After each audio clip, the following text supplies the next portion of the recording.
Hi everyone, my name is Viola Rosselini and I want to present you my presentation about the book called Managerial Economics and Business Strategy.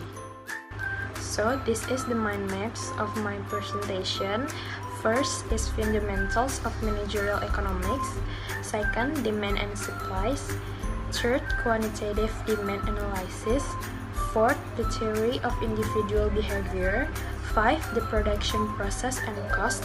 6. The organization of the firm. 7. The nature of industry. 8. Managing in competitive, monopolistic and monopolistically competitive market. 9. Basic oligopoly models. And the last is game theory inside oligopoly. The first chapter is Fundamentals of Managerial Economics. In this chapter, we know the basic of manager and economics. Manager is a person who directs resources to achieve a stated goal. Manager isn't only responsible for his or her actions, but also for individuals, machines, and other inputs under his or her control.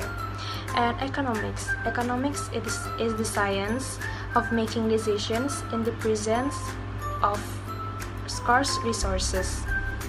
Both of them is managerial economy is the study of how to direct scarce resources in the way that most efficiently achieves managerial goals.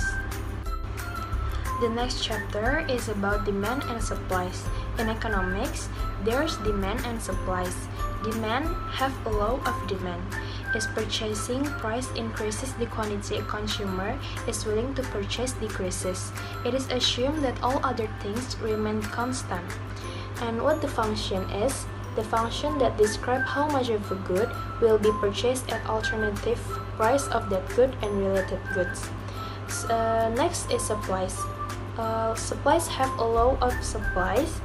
Is as selling price increases, that quantity a supplier is willing to produce increases. And the function is mathematical expression of the relationship between quantity demanded of a product or services. The third chapter is quantitative demand analysis.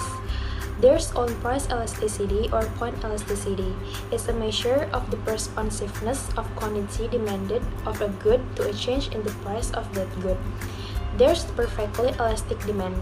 Demand is perfectly elastic if the on price elasticity is infinite in absolute value.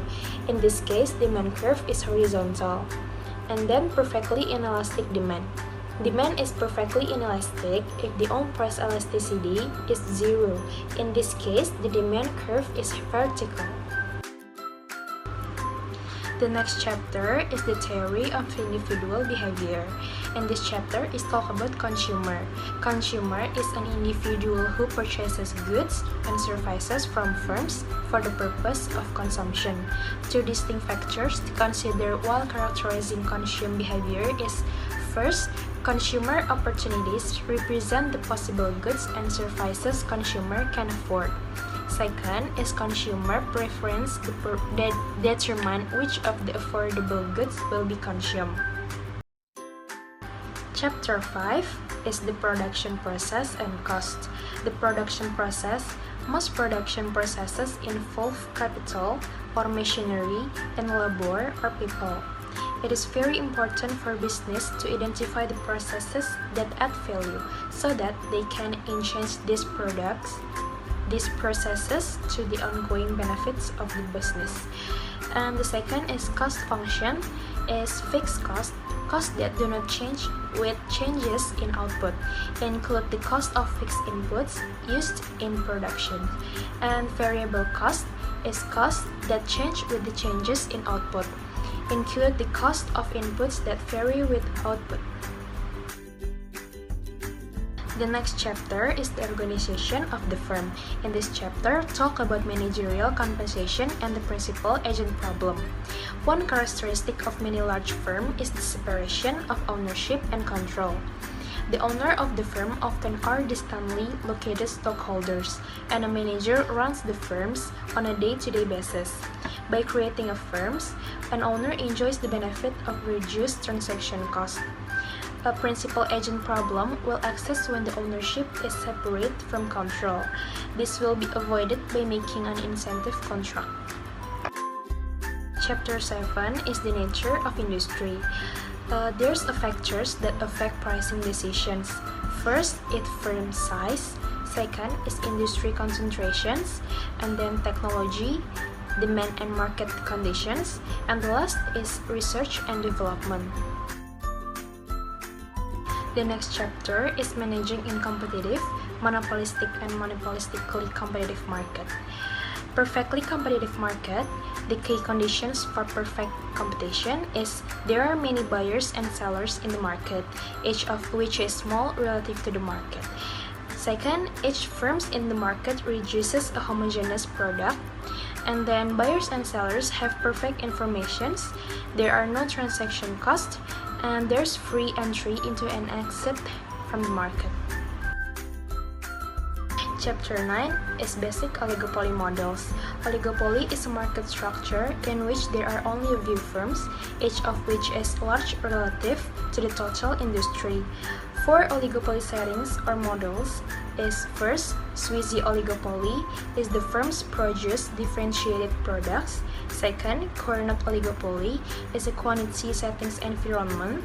Third, Stack-Bulk oligopoly is a firm differ with respect to when they make decisions. The last is Bertrand oligopoly is a price setting environment. The last chapter is game theory inside oligopoly. In the context of oligopoly games, there are simultaneous move games. Games in which each player makes decisions without knowledge of the other player's decisions.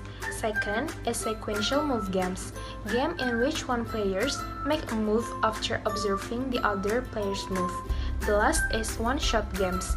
Players will play the game only once. In one-shot games, there is no tomorrow. Any gains must be had out today or not at all. In an infinitely repeated game, there is always a tomorrow. Therefore, firms must weigh the benefits of current actions against the future cost of those actions. The principal results of infinitely repeated games is that when the interest rate is low, firms may find it in their interest to collude and charge high prices, unlike in the case of a one-shot games. Thank you for your attention. See you next time. Bye-bye.